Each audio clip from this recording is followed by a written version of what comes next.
नमस्कार बच्चों, स्वागत है आपका माइक्रो इकोनॉमिक्स के एक और इम्पोर्टेंट टॉपिक में and that is elasticity of demand. तो बच्चों देखिए, इलास्टिसिटी का मतलब होता है किसी एक वेरिएबल में चेंज होने के कारण किसी दूसरे वेरिएबल में क्या चेंज आता है, इस चीज़ को बोला जाता है इलास्टिसिटी। ठीक है, हम पढ़ रहे हैं इलास्टिसिटी ऑफ डिमांड। इसका मतलब किसी एक वेरिएबल में चेंज आने के कारण दूसरे वेरिएबल में क्या चेंज आएगा। ठीक है, वो जो वेरिएबल है वो प्राइस भी हो सकता है, वो हमारा इनकम भी हो सकता है। ठीक है, और वो हमारा price of A substitute goods that is related goods वो भी हो सकता है। ठीक है, तो जब हम इलास्टिसिटी के बारे में पढ़ेंगे तो उसका मतलब होगा एक वेरिएबल में चेंज आने के कारण दूसरे वेरिएबल में कितना चेंज आया, और वो एक वेरिएबल हो सकता है प्राइस, इनकम या फिर प्राइस ऑफ रिलेटेड गुड्स। ठीक है, तो इसमें पहला टॉपिक हमारा बनेगा कौन सा, प्राइस इलास्टिसिटी ऑफ डिमांड। ठीक है, तो प्राइस इलास्टिसिटी ऑफ डिमांड का मीनिंग क्या होगा, प्राइस में चेंज आने के कारण हमारी डिमांड में कितना चेंज आया, इस चीज़ को मेजर करना क्या कहलाएगा, प्राइस इलास्टिसिटी ऑफ डिमांड कहलाएगा। ठीक है, क्या प्राइस में चेंज आने के कारण डिमांड में कितना चेंज आया। तो इसका फॉर्मूला क्या बन जाएगा हमारा प्राइस इलास्टिसिटी ऑफ डिमांड का, percentage change in quantity demanded with respect to या फिर divide by percentage change in price. ये हमारा बन जाएगा प्राइस इलास्टिसिटी ऑफ डिमांड का फॉर्मूला।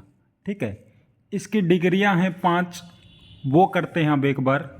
डिग्रियां होंगी, एक तो प्राइस इलास्टिसिटी ऑफ डिमांड हमारी होगी इक्वल टू 1। ठीक है, एक होगी इक्वल टू 0।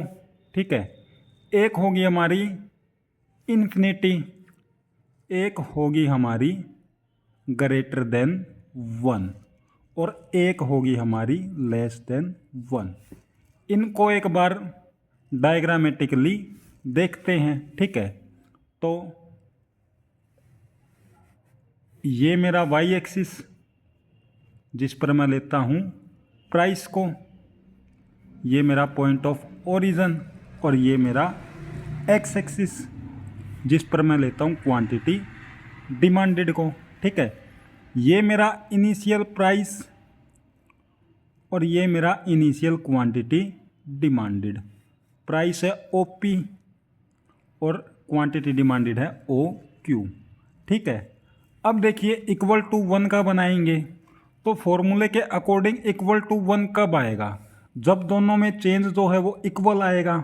मानकर चलते हैं दोनों में 10-10% का क्या आया, चेंज आया, तो दोनों को काटेंगे तो कितना आएगा, इक्वल टू 1। इसका मतलब दोनों चीज़ों में सेम चेंज आ रहा है। मानकर चलते हैं प्राइस इतना बढ़ गया, यहाँ से लेकर यहाँ तक प्राइस हो गया OP1, तो इतना ही चेंज किस में आ गया, डिमांड में आ गया। डिमांड इतनी चेंज हो गई।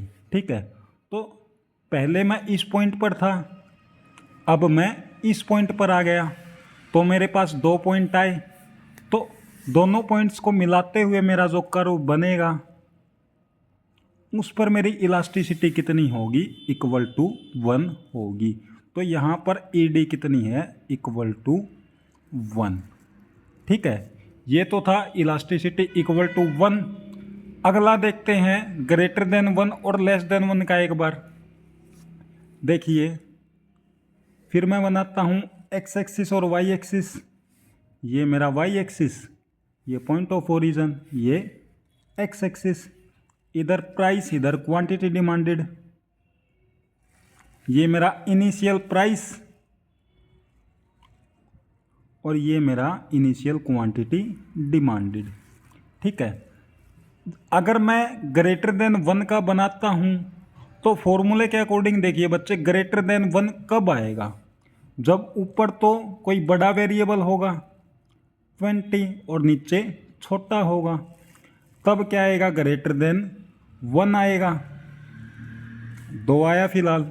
ठीक है, इसका मतलब क्वांटिटी डिमांडेड में ज़्यादा चेंज आएगा और प्राइस में कम चेंज आएगा। मैं मानकर चलता हूँ प्राइस फिर से बढ़ गया, प्राइस तो इतना बढ़ा, लेकिन प्राइस के मुकाबले डिमांड जो है वो ज़्यादा चेंज हो गई। प्राइस तो मात्र इतना सा बढ़ा, ओपी से कितना हो गया? OP 1। ठीक है, लेकिन मेरी डिमांड जो है वो प्राइस के मुकाबले ज़्यादा चेंज हो गई। ठीक है, अब फिर मेरे पास 2 पॉइंट आए, दोनों पॉइंट्स को जब मैं मिला दूंगा तो इस डिमांड कर्व पर जो हमारी इलास्टिसिटी होगी वो क्या होगी? ग्रेटर देन 1 होगी। ठीक है बच्चों, आगे हम करते हैं लेस देन 1 का। फिर डायग्राम बनाते हैं एक्स एक्सिस और वाई एक्सिस। ये मेरा इनिशियल प्राइस और ये मेरी इनिशियल क्वांटिटी डिमांडेड। अब देखिए बच्चों, फॉर्मूले के अकॉर्डिंग मेरा लेस देन 1 कब आएगा? जब मैं नीचे तो कोई बड़ा वेरिएबल लूँगा और ऊपर छोटा।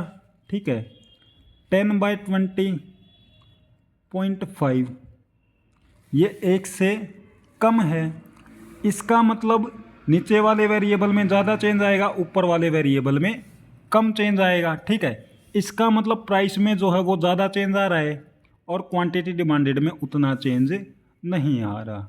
ठीक है, तो देखिए प्राइस अब की बार कम करते हैं, प्राइस इतना कम हो गया।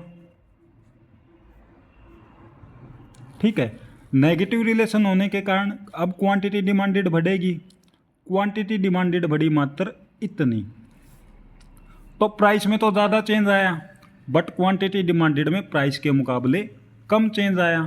ठीक है, तो फिर मेरे पास 2 पॉइंट आए।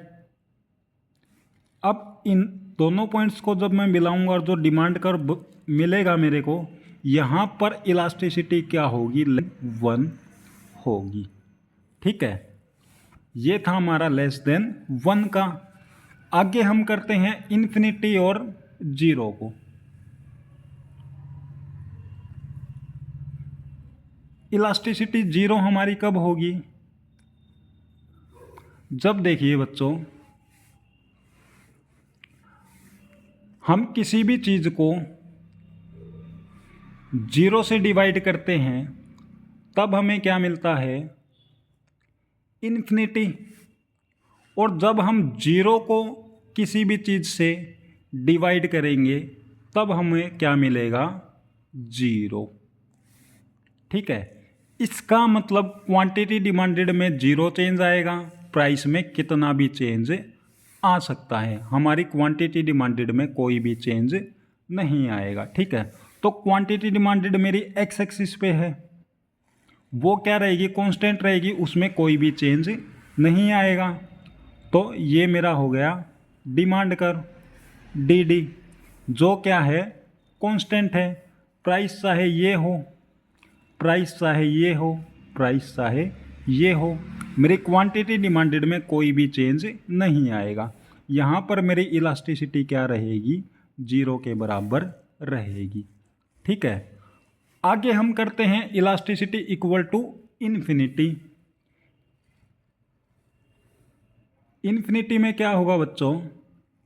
इधर देखिए, क्वांटिटी डिमांडेड में कितना भी चेंज आ सकता है बट हमारे प्राइस में कोई भी चेंज नहीं आएगा। ठीक है, तो प्राइस मेरा वाई एक्सिस पे रहता है, तो प्राइस क्या रहेगा? कांस्टेंट रहेगा। डिमांड में कितना भी चेंज आ सकता है, तो ये जो मेरा डिमांड कर्व बना, इस पर इलास्टिसिटी किसके बराबर है, E D is equal to infinity. ठीक है बच्चों, तो ये तो था हमारा आज का टॉपिक इलास्टिसिटी ऑफ डिमांड।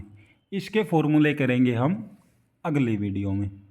ठीक है, वीडियो पसंद आए तो लाइक और शेयर ज़रूर कीजिएगा। धन्यवाद।